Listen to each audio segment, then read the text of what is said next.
Hey, I'm Jamey from Stonemeyer Games, and I primarily talk about tabletop games on this channel and my favorite mechanisms in them, but I've been trying to play a few more digital games that people who know digital games better than I do recommend to tabletop gamers like me.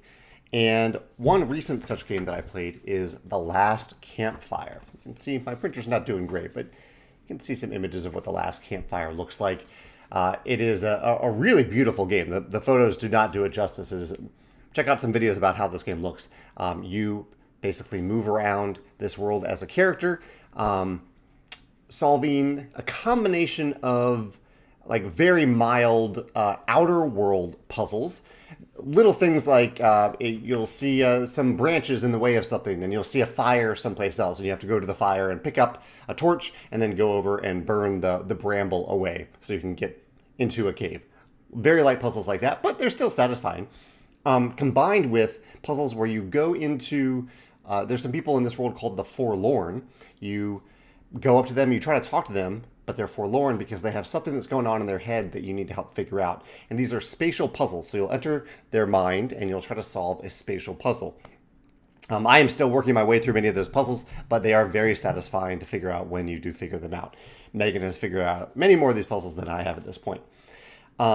But my favorite mechanism, and this seems to be a trend so far with the videos I've made about digital games, is what the game omits, what the game doesn't include. And what it doesn't include is dexterity challenges. The game is not asking me to use my very limited video game dexterity skills to move around the world. I don't need to jump at certain times. I don't need to climb at certain times. I don't need to run around. All I need to do, I'm playing on my PC, is click. I click and the character moves over there. And I click and the character moves over there. I'm sure there's a whole genre of games that do this. You can let me know in the comments below. But for me, as someone who doesn't really have those video game dexterity skills, I found this very refreshing because of the omission of dexterity challenges in the game. I was able to focus on what is interesting to the game for me, which is exploring this little world and solving these outer and inner world puzzles. So I really like the first game that I talked about was a short hike, and I talked about how there's no health. You can't really die. You can't die in a short hike.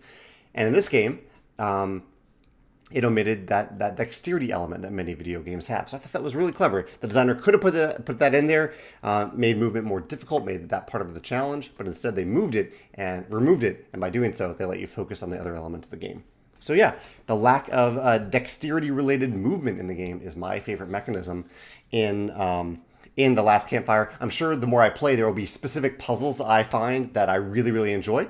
I've already enjoyed the ones that I've worked on, but I'm sure there are many more. So I don't want to distract from how clever those puzzles are, but I think design by omission is sometimes really important to highlight. So that's what I'm highlighting about The Last Campfire.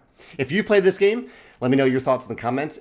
Feel free to recommend other games like it, and I'd love to hear your thoughts on games that remove that dexterity element and let you focus on other things in the comments below. Thanks.